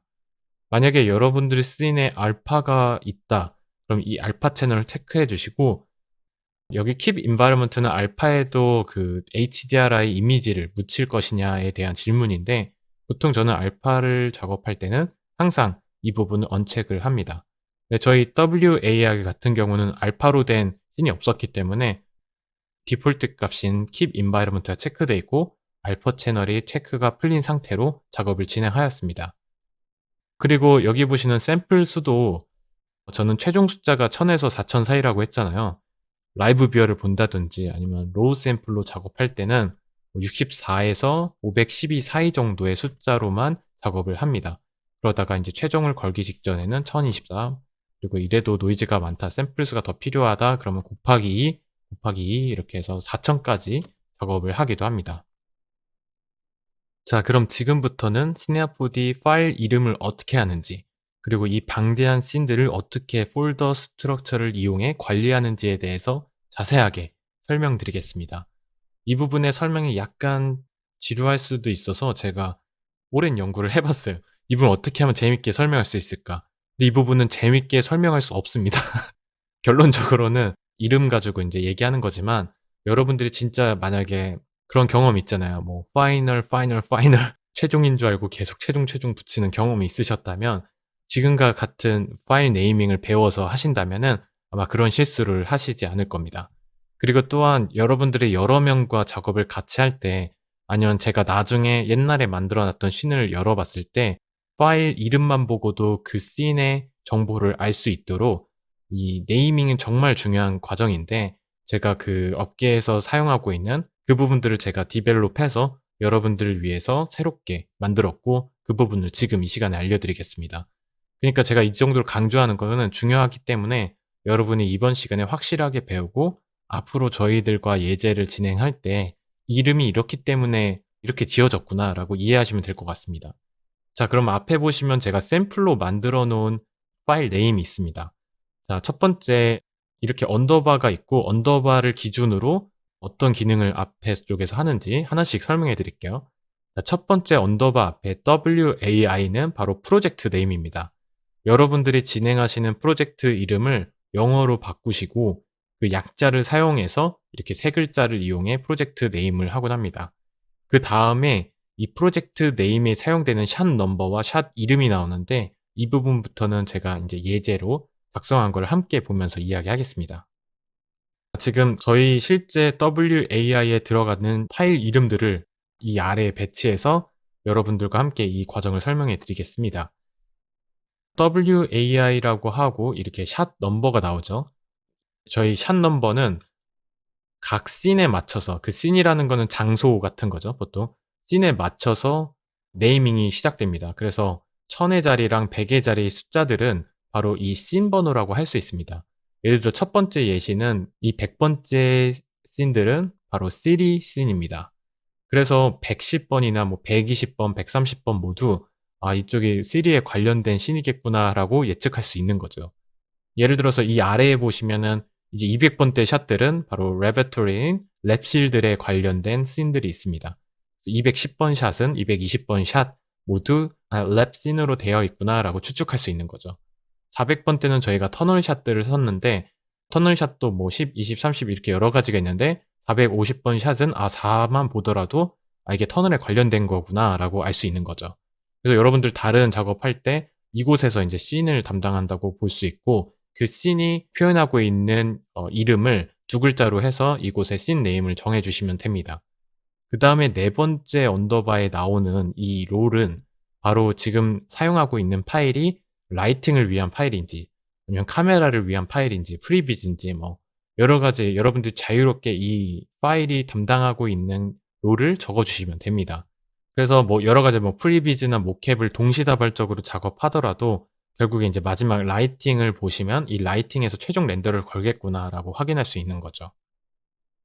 그다음이 바로 버전을 담당하는 공간인데 이곳에서 인제 001, 002, 003 이런 식으로 가산해서 100 개짜리니까 굉장히 많겠죠. 그래서 여러분들이 예전엔 파이널 했던 거를 함부로 인제 업계에서는 파이널을 쓰면 안 되거든요. 그래서 이렇게 버전업을 해서 기록하시면 됩니다. 그러면 이제부터는 이 파일들이 어떻게 관리되고 있고 또 이 전체적인 폴더 스트럭처가 어떤 식으로 구성되어 있는지 자세하게 설명드리겠습니다. 자, 집중해 주세요. 지금 보시는 화면이 제가 바로 여러분들을 위해서 폴더 스트럭처를 한눈에 볼 수 있게 제작했습니다. 여러분들은 제가 나눠준 예제 파일에 보면은 이 폴더 스트럭처랑 똑같은 파일과 폴더를 정리된 것을 보실 수 있습니다. 맨 위에 있는 것은 바로 프로젝트 네임인데요. WAI라고 되어 있죠. 뭐 가끔 스튜디오에서는 이 앞에 날짜를 쓰기도 하고 아니면 프로젝트 코드명을 쓰기도 합니다. 그다음에 나오는 최상위 폴더 제가 회색으로 이렇게 밑줄 돼 있는 부분은 같은 하이어라키에 있는데 첫 번째로는 언더바 마스터, 두 번째로는 언더바 샷이 있죠. 제가 이렇게 언더바를 넣은 이유는 이름 정렬로 했을 때 가장 상위로 올라올 수 있게 그만큼 이게 가장 중요하고 가장 많이 쓰기 때문에 이렇게 언더바를 넣어 놨습니다. 그다음에 데이터, ref, 그다음 universal texture. 데이터 같은 경우는 실제 씬에 사용되는 나머지 기타 데이터들, 오디오나 크레딧, 폰트, 로고 등을 넣고요. 레퍼런스는 ref 폴더에다 넣으시면 되고 유니버셜 텍스처드는 여기에 영상 클립이라든지 이미지 클립들을 보관하는 장소입니다. 그럼 가장 중요한 이 언더바 샷과 언더바 마스터에 대해서 설명해 드리겠습니다. 여러분들이 시네어포디 작업한 거는 바로 이 언더바 샷에 저장하셔야 되는데 먼저 언더바 샷 다음에 나오는 폴더는 WAI 언더바 다음에 씬 이름을 사용하시면 됩니다. 시리씬 같은 경우는 저희가 아까 시리씬을 약자 두 개로 했기 때문에 CT가 되고요. 또 뭐 랩실 같은 경우는 LB 이런 식으로 각각의 씬 폴더 안에는 이렇게 5가지 하이 폴더가 있습니다. 애프터 이펙트 폴더인 AE, C4D 폴더인 C4D, 그다음 아웃풋, 패시스, 프리비즈입니다. 여기서 주의하셔야 될 거는 A에서 렌더건 컴프 이미지는 모두 아웃풋으로 저장되고요. 그다음에 시네어4D에서 저장되는 패스들의 경로는 바로 이 패시스로 저장돼야 됩니다. 이게 굉장히 중요해요. C4D는 패시스, 애프터 이펙트는 아웃풋 이렇게 되는 거죠. 그리고 저장하실 때 저희가 이따가 뉴 파일을 만들 때 설명해 드릴 텐데 프로젝트 파일명 그러니까 시네어4D 파일명 그대로 렌더 아웃풋이 돼야 나중에 이 렌더 시퀀스가 어떤 파일에서 나왔다는 걸 추적할 수 있습니다. 자, 그래서 제가 예시로 이렇게 여러 가지를 파일을 넣어 놨어요. 시네어4D 안에는 텍스처 폴더가 있을 수 있고 그 안에 이런 식으로 뭐 라이트도 있고 모캡도 있고 카메라 각자 롤이었죠. 이런 여러 가지 롤의 파일들이 있을 겁니다. 근데 이 중에 이제 라이트 같은 경우가 렌더를 걸게 되면은 이 패시스로 넘어가게 되는 거죠. 그리고 이따 직접 이렇게 타이핑 경로를 하는 게 아니라 저희는 상대 경로를 이용해서 렌더건 이미지를 자동으로 패시스로 들어가게 할 건데 그건 나중에 배우고 일단 이 라이트 버전 001에서 건 거는 바로 패시스 이런 식으로 폴더가 되고 텍스 이름 그다음에 이렇게 패스가 들어가는구나라고 기억해 주시면 됩니다. 그리고 추가적으로 작업하다가 프리비즈를 뽑을 때가 있는데 프리비즈는 바로 mp4로 이쪽으로 시네어포드에서 프리비즈를 뽑을 때는 프리비즈 폴더로 들어가게 되는 겁니다. 이렇게 시네어포드에서 렌더건 패시스를 가지고 애프터 이펙트 컴프를 만들게 됩니다. 그래서 각 씬에 들어가는 컴프는 이 A 폴더에 들어가고 이 A 폴더에서는 저희가 시네어포드에서 렌더건 이 패스들을 불러와서 컴포지링을 하게 되는 겁니다. 뭐 라이트를 넣기도 하고 색 보정도 하고 여러 가지 효과를 넣어서 그냥 최종적으로 컴프가 완료됐을 때는 요 아래 아웃풋 컴프에다가 그 컴프된 내용을 이미지 시퀀스로 저장해 주시면 됩니다. 저희는 보통 PNG 시퀀스로 컴프 데이터를 보관을 하고 마지막에 마스터에서 이제 프로레즈 MOV로 뽑게 되는 겁니다. 그리고 여러분들이 프리뷰를 위해서는 저희는 MP4 파일도 사용하곤 합니다. 자, 그래서 인제 애프터 이펙트에서 각 씬마다 컴프를 해서 아웃풋에 이렇게 데이터를 모으게 되면은 최신 아웃풋 데이터를 카피하셔서 이 마스터 레이리스 아웃풋에 복사하시면 됩니다. 그러면 이 레이리스 아웃풋에서는 마스터 컴프 작업할 때 '아, 여기에 있는 게 가장 최신들이구나.' 그리고 만약에 이곳에서 다른 버전으로 업데이트 됐으면은 예전 버전은 없애 주시고 새로운 버전을 다시 이쪽으로 업데이트해서 가장 최신 버전을 유지시킬 수 있도록 관리해 주시면 됩니다. 이제 여러 씬에서 각각의 아웃풋이 나오게 되면은 마스터 컴프에서 최종 컴프를 진행하게 됩니다. 그래서 마스터 컴프에서는 이렇게 WAI_MT 마스터 컴프의 약자 버전을 쓰게 됩니다. 그래서 이곳에서 전체 씬에서 뭐 인제 최종적으로 관리해야 될 거, 일단 이미지 시퀀스를 불러오기 때문에 마스터 컴프는 굉장히 가벼운데 그 위에다가 뭐 렌즈 플레어라든지 전체적인 그레인을 넣는다든지 전체적으로 워프 크로마 같은 크로마tic 에볼루션을 넣는다든지 이런 전체 씬에 들어가야 되는 거를 담당하고 최종 아웃풋을 MOV인지 MP4인지 이런 식으로 결정해서 최종 마무리를 하는 단계라고 생각하시면 됩니다. 자, 이것이 중요하기 때문에 간략하게 다시 한번 리뷰를 할게요. 처음에 WA의 프로젝트가 있고 그 안에 파일 폴더가 있죠. 마스터가 있고 샷이 있고 데이터, 래프, 유니버셜이 있습니다. 이제 샷마다 씬 이름이 있고 각 씬마다 5가지의 폴더가 있습니다. 이렇게. 그리고 시네포드에서 작업한 렌더는 패시스로 가고 애프터 이펙트에서 패시스 이미지들을 불러와서 컴포지링을 하고 컴포지링한 아웃풋을 바로 이 아웃풋에 저장하시면 됩니다. 그렇게 해서 모인 최신 컴포지링 씬 데이터들을 이 레이리스 아웃풋에 다 이동시키고 그 다음에 최종적으로 마스터 컴프에서 최신의 아웃풋들을 컴포지링을 파이널로 하고 마지막 프로레즈로 렌더를 마스터 컴프에 있는 아웃풋에 저장하는 사이클로 이용됩니다. 이렇게 복잡해 보이지만 실제로 여러분들이 샷이 굉장히 많고 대규모의 작업을 할 때는 이 폴더 스트럭처가 굉장히 중요합니다. 그래서 실제 저희 실무에서 작업할 때도 어떤 작업자가 뭐 휴가를 간다든지 아니면 제가 나중에 이 프로젝트 파일을 뜯어봐야 된다든지 특정 부분을 고칠 때 추적이 아주 용이하게 되고 다른 사람이 작업했던 것도 아주 무난하게 제가 직접 수정할 수 있는 상황이 되기 때문에 꼭 이 폴더 스트럭처를 만약에 사용 안 하신 분이 있었다면, 그리고 스튜디오에서도 사실 이 파이프라인이 잘 구축된 데가 많이 없어요. 근데 제가 이 제공해 드린 이 파이프라인을 여러분들도 계속 습관화하시면 점점 익숙해지다 보면 이게 굉장히 유용하다는 거를 깨닫게 되실 겁니다. 지금부터는 시네어포디 기본 씬을 만드는 법에 대해서 이야기하겠습니다. 자, 여러분들이 시네어포디에서 뉴 파일을 만들면 이와 같이 빈 껍데기로 시작하게 되는데 이곳에서부터 제가 어떻게 만드는지를 설명해 드릴 거예요. 하지만 여러분들한테 결국 예제 파일에 제가 최종적으로 씬을 만들어 놓은 걸 공유를 드릴 텐데 여러분들은 마지막에 공유 드린 뉴 파일을 여러분들 디폴트 파일로 바꿔서 진행하시면 되지만 이 과정을 통해서 여러분들이 제가 어떤 부분을 바꾸는지를 설명해 드리겠습니다. 자, 먼저 시네어포디에서 프로젝트 파일의 FPS를 바꾸셔야 됩니다. 어트리뷰트 창에서 모드를 누르시고 프로젝트를 누르면 이 지금 사용하고 있는 프로젝트에 대한 기본적인 데이터가 나오게 됩니다.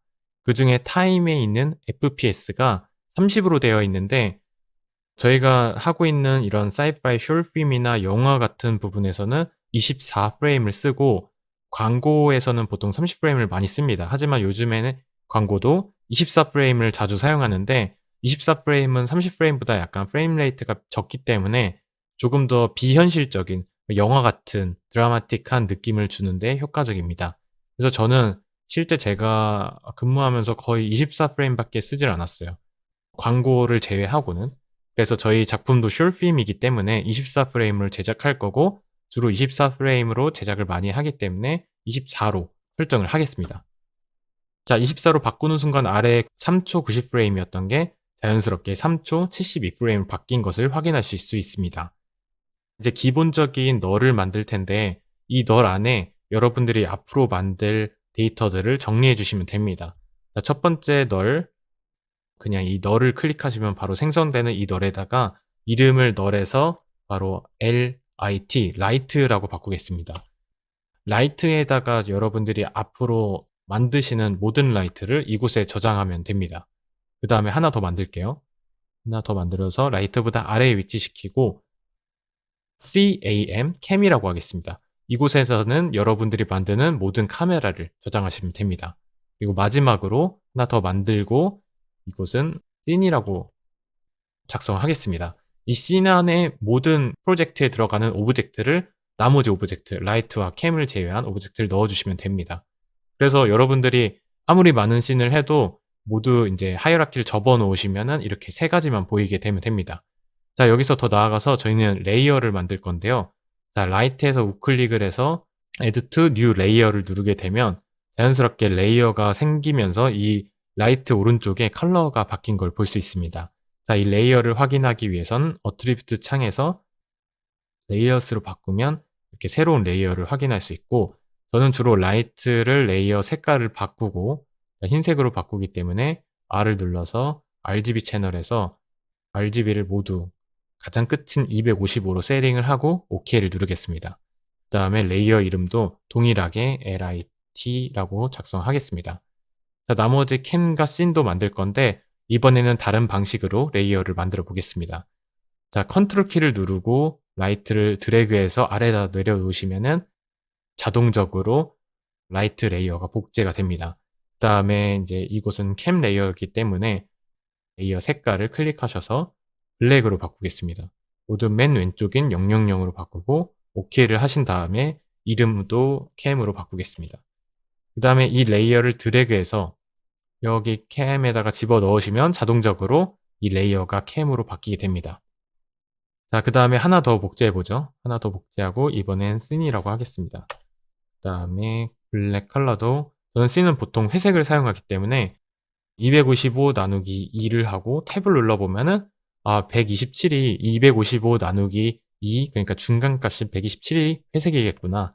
그래서 회색을 복사 붙여넣기 해서 OK를 누르겠습니다. 그리고 이 씬 레이어 컬러도 역시 씬 오브젝트에 연결을 시키겠습니다. 자, 이렇게 레이어 3개를 바로 널과 똑같이 제작을 하였는데요. 저는 여기서 주로 텍스처 레이어도 하나 더 만들어요. 그래서 이 중에 하나를 선택해서 또 컨트롤 드래그 하시고 이름은 텍스처인 TEX로 작성하시고 이번에는 노란색으로 하겠습니다. R과 G 값 빼고 나머지 B를 0으로 바꾸시면 완전 옐로우가 됩니다. 자, 이렇게 하고 기본적인 레이어 정리가 끝났습니다. 그리고 저희가 처음에 프로젝트도 FPS를 24로 바꾸셨죠. 자, 그 다음에는 렌더 세팅에 가서 옵테인 렌더 세팅을 저희가 함께 했잖아요. 이번에는 시니어포디 기본 렌더 세팅에서 이 씬의 기본 저장하는 방법, 그리고 아까 저희가 폴더 스트럭처에서 자동으로 이 프로젝트 이름대로 렌더가 시퀀스가 저장되는 방법에 대해서 이야기하겠습니다. 여러분들에게 리마인드를 하기 위해서 이쪽에 보면은 아까 말했던 폴더 스트럭처를 다시 배치해 놨고, 그 다음에 이 우측에 저희가 아까 방금 만든 널이 어떤 식으로 사용되는지 예시로 넣어 놨습니다. 자, 이렇게 하이어라키를 다 접으면은 아까 처음 저희가 작성했던 요거와 똑같죠. 그래서 라이트 안에는 이렇게 모든 라이트와 HDR 이미지가 있고, 그리고 캠 부분에는 캠에서는 카메라를 담당하는 부분이 있고요. 그 다음 나머지 모든 파일을 씬에다가 넣어주시면 됩니다. 제가 여기 커닝 페이퍼로 약간의 데이터를 저장해 놨어요. 그래서 여러분들한테는 자연스럽게 설명을 하겠습니다. 그리고 기본적인 시네마 렌더 세팅을 할 텐데 저희 레이아웃에서 위측 상단에 필름 모양 안에 톱니바퀴가 있는 아이콘을 클릭하면은 이와 같이 기본적인 렌더 세팅이 디폴트 값이 열리게 될 텐데, 여러분들은 이제 옥테인 렌더러를 주로 사용할 거기 때문에 가장 먼저 해야 될 거는 렌더러를 스탠다드에서 옥테인 렌더러로 바꿔주셔야 합니다. 그 다음에 저희가 최종적으로 작업하는 레졸루션이 제가 2560에 1440 QHD 사이즈인데, QHD 사이즈를 작성하기 위해서 여기 락 레이시오를 클릭하겠습니다. width를 제가 하나만 바꿔도 같은 비율로 그 높이도 같이 자동으로 조정이 됩니다. 그 다음에 바꿀 게 바로 이곳에 프레임 레이트를 30에서 24로 바꿔주셔야 합니다. 저희가 프로젝트의 FPS도 24로 바꿨잖아요. 그래서 이 1프레임이 똑같이 1프레임으로 저장되기 위해서는 같이 항상 프로젝트 FPS와 프레임 레이트를 맞춰 주셔야 합니다. 자, 그다음으로는 저희가 세이브 탭으로 이동하겠습니다. 자, 세이브 탭으로 가셔서 세이브를 어떻게 할 건지 이곳에 타이핑을 하셔야 되는데, 그동안 여러분들이 이 폴더를 눌러서 어딘가에 장소를 정했다면은 그건 바로 절대 경로로 저장이 됩니다. 절대 경로는 프로젝트 파일 기준으로 렌더 시퀀스가 저장되는 게 아니라 여러분들의 워크스테이션, 컴퓨터의 어느 위치에 딱 저장하기 때문에 D 드라이브나 C 드라이브 이런 식으로 시작하겠죠. 근데 이거의 문제점은 다른 사람이 여러분들의 씬을 받아서 아니면 렌더팜에서 렌더를 걸 때 오류가 날 수 있습니다. 그래서 이 프로젝트 파일을 기준으로 해서 저장을 해라, 이런 걸 바로 상대 경로라고 하는데, 제가 상대 경로를 하는 법을 알려드리겠습니다. 잠시 저희가 아까 알려드렸던 폴더 스트럭처를 보시죠. 자, 지금이 예를 들어서 WAI 100번대 이 라이트 버전 1번 샷이다, 이런 경우는 이 파일이 이 패시스로 저장시켜야 됩니다. 이 파일을 패시스에 저장하기 위해서는 우선 이 파일이 뒤로 가서 이 상위 폴더인 WAI_3로 가야 됩니다. 그럼 상위 폴더로 이동하는 방법이 바로 이곳에 점점을 타이핑하시고 슬래시를 누르시면은 점점 슬래시가 바로 파일 기준에서 상위 폴더로 이동한다라는 말입니다. 그럼 WACT가 되겠죠. 그 다음에 패시스로 가야 되니까 이곳에 바로 패시스를 타이핑하시면 됩니다. 그 다음 슬래시를 하면은 패시스 폴더로 들어간 거죠. 그 다음에 여러분들이 아까 말했듯이 프로젝트 이름과 렌더 패시스 이름이 똑같아야 나중에 추적하기 편하거든요. 그래서 이 똑같은 네이밍을 하기 위해서 이곳에 스냅4D 이름을 쓰셔야 되는데, 그냥 타이핑하면 이제 그 프로젝트 아니고 다른 프로젝트에서 이걸 똑같이 불렀을 때 이름이 제대로 상대적으로 이동이 되지 않기 때문에 이곳에서 토큰이라는 걸 쓰겠습니다. 토큰은 시네오포드에 사용되는 이름들을 불러오는 기능인데, 이곳에 토큰을 사용하기 위해서는 이 폴더 오른쪽에 있는 작은 화살표를 클릭해 주시면 됩니다. 자, 화살표를 클릭하고 여기 아래쪽에 보면 프로젝트 네임이라고 있을 거예요. 프로젝트 네임을 클릭해 보면은 자동적으로 달러 사인하고 PRJ가 입력됩니다. 달러 사인 PRJ는 저는 이거 굉장히 많이 써서 지금 외워서 사용하고 있어요. 자, 그러면은 이곳에 폴더를 만들 거기 때문에 슬러시로 또 닫아줍니다. 이렇게 되면은 지금 동작하고 있는 이 C4D 파일에 폴더를 만들게 되는 겁니다. 예를 들어 abc.c4d였으면 abc라는 폴더를 만들게 되는 거죠. 자, 이곳에 그 다음에 저희는 takes를 쓸 건데, 그러니까 이 한 파일 안에서도 여러 가지를 동시에 뽑기 위해선 takes를 쓸 때가 많거든요. 예를 들어 카메라 1번, 카메라 2번 takes, 3번 takes 이렇게 쓸 때도 있고, takes가 없게 할 때도 있는데, 그렇게 takes를 활용해서 폴더를 만드는 게 이 프로젝트 안에 takes 이름을 들어가야 됩니다. 자, 그래서 takes로 가보시면은 기본적으로 여러분들이 takes를 작성하지 않았을 땐 이렇게 메인으로 되어 있습니다.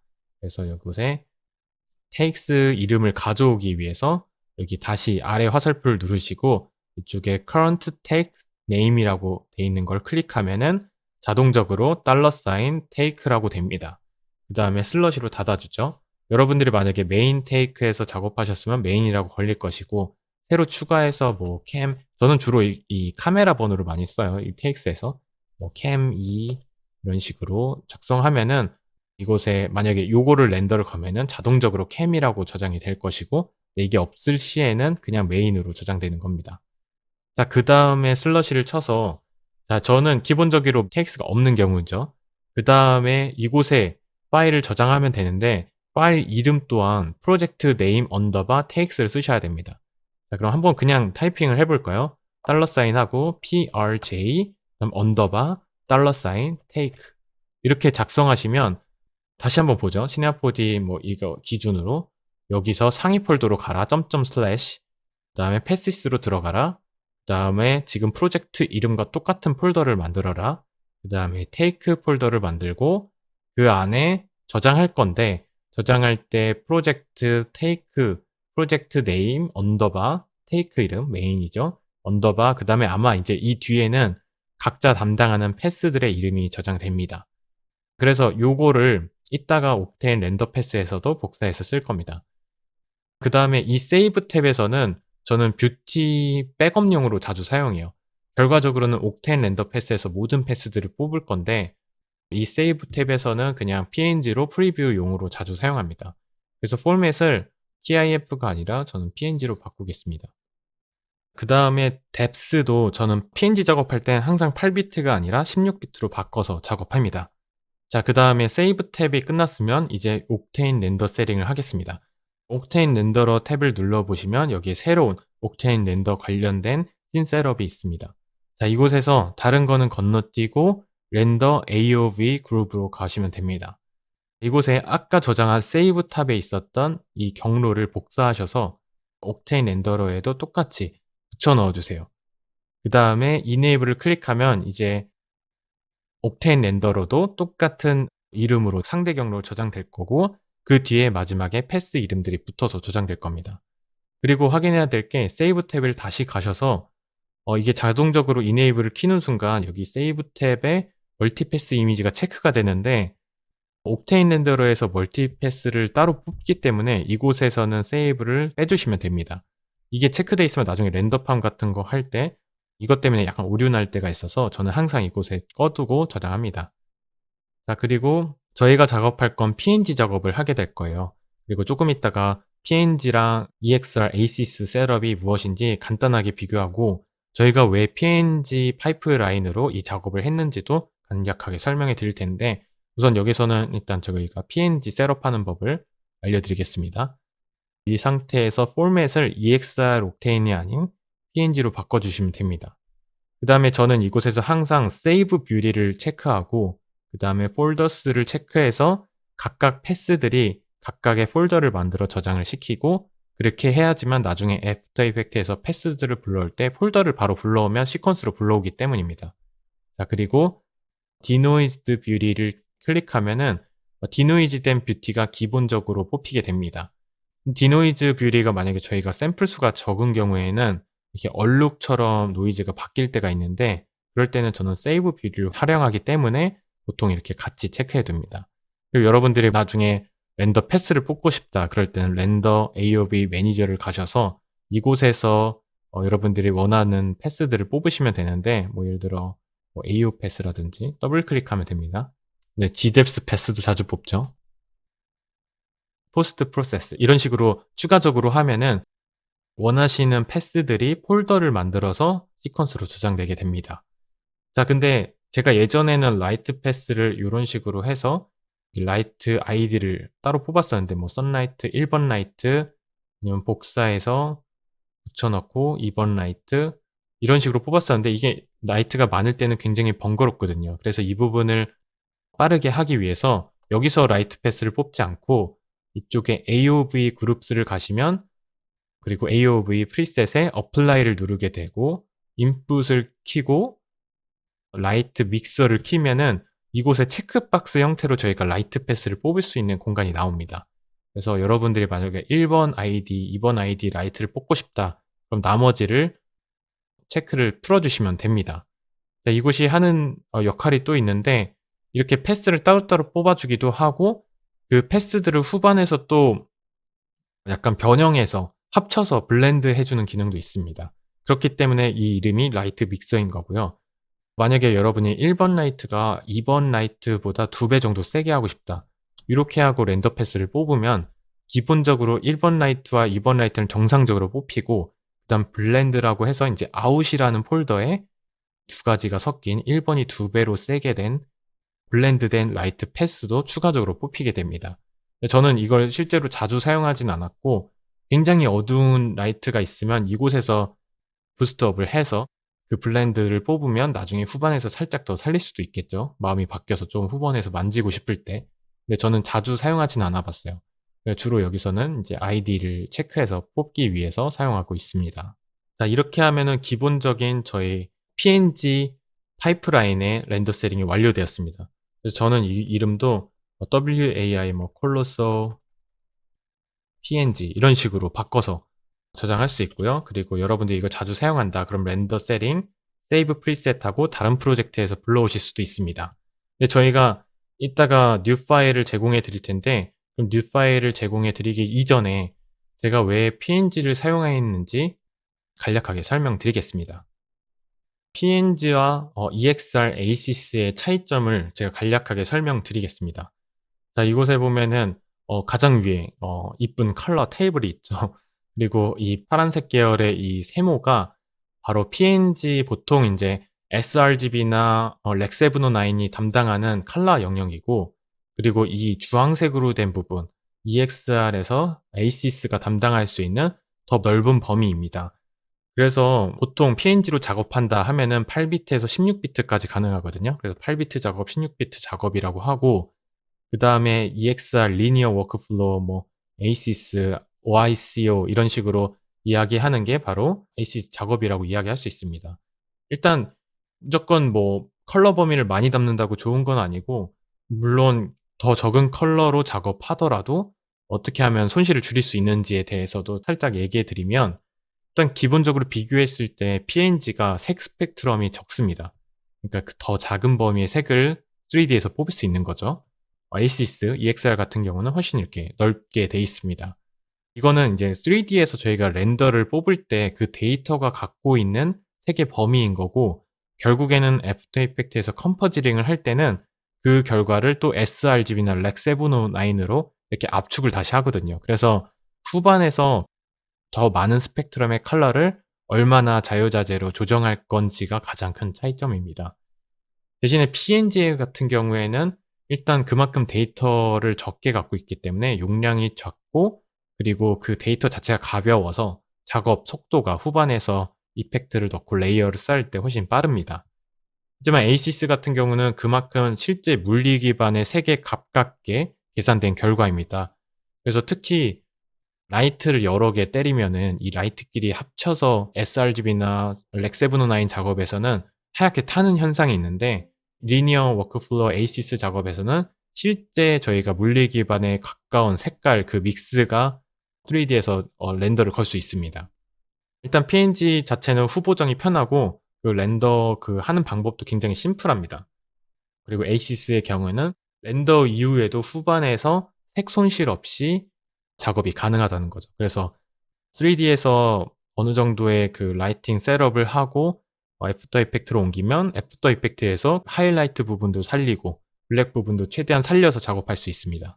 그리고 결정적으로 PNG 작업을 하게 되면 PNG에서는 그만큼 색 스펙트럼을 많이 가져가지 못하기 때문에 애프터 이펙트에서 후반 보정을 할 때 손실이 생기게 됩니다. 그리고 ASYS는 저희가 리니어 워크플로우 EXR 여러 가지 컬러가 난무했었는데, 그걸 하나로 합쳐서 이제 앞으로 ASYS라고 이름을 짓고 이게 표준 규격처럼 사용하기로 약속했던 데이터입니다. 그래서 리니어 워크플로우에서 인제 표준이 될 것이고, 앞으로 여러분들이 리니어 작업을 하게 될 거다. 그럴 때는 ASYS를 공부해서 하시면 됩니다. 그래서 인제 이런 PNG 같은 경우에 후반 보정의 손실을 적게 하기 위해서는 렌더 이전에 손실이 없는지 체크를 해서 넘기면 됩니다.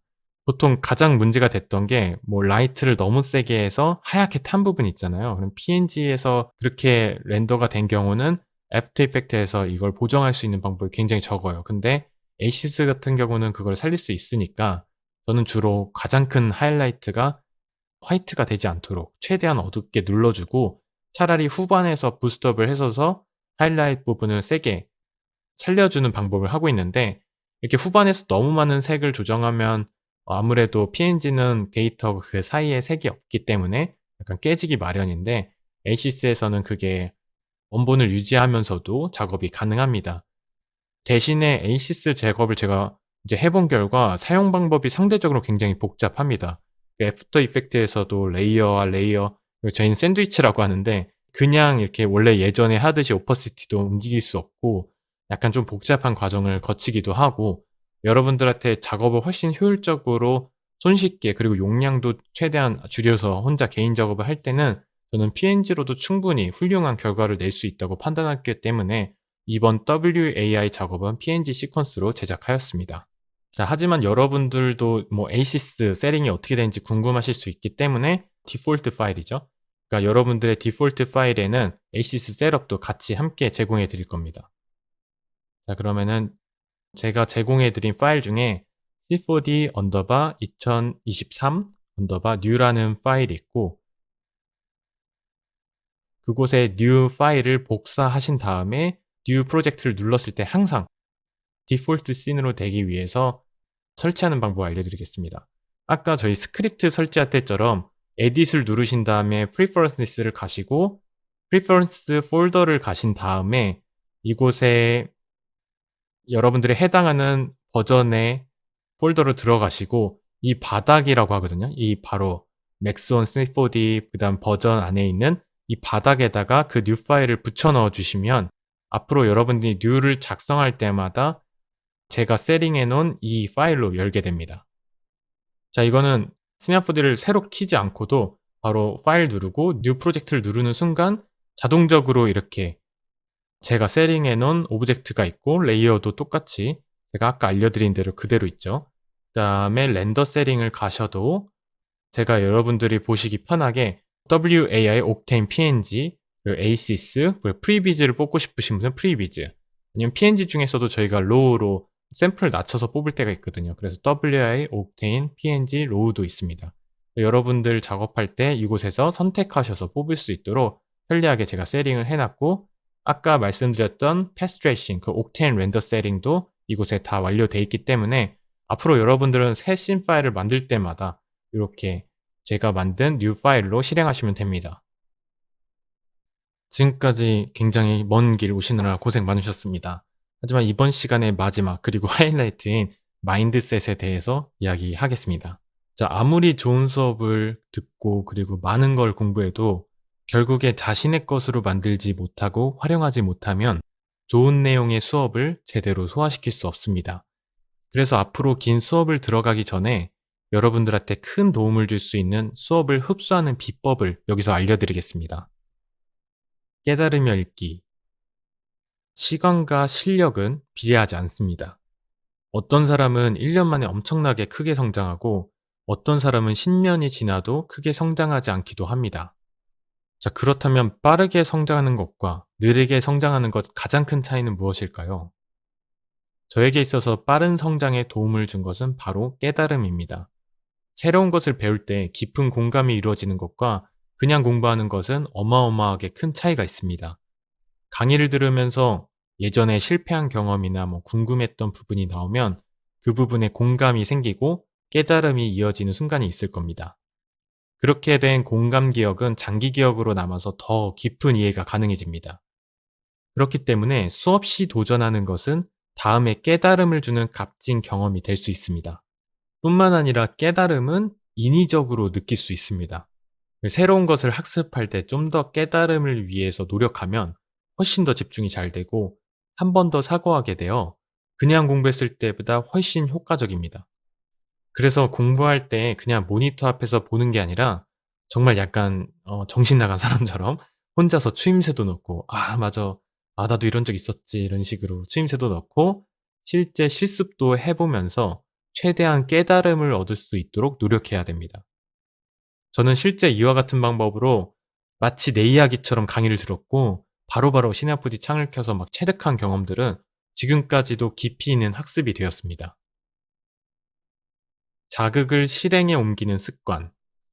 자, 이렇게 깨달음을 통해서 얻은 자극은 꼭 나만의 계획과 실행에 옮겨야지만 비로소 내 것이 될 수 있습니다.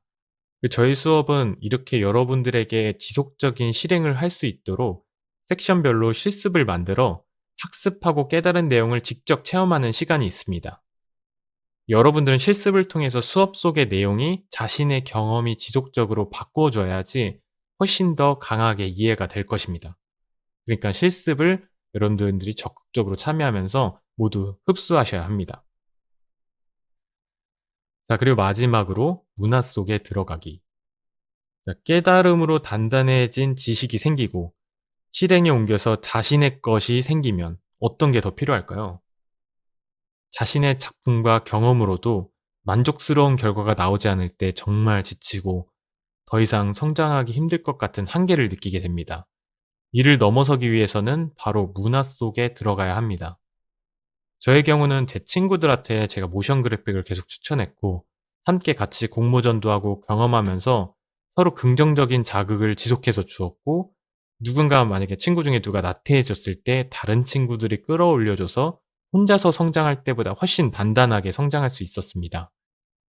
이런 교류를 더 만들기 위해서 저는 스냅4D 유저 그룹 커뮤니티를 활동하면서 그리고 운영자까지 경험하면서 더 많은 사람들로부터 큰 자극과 도움을 받았습니다.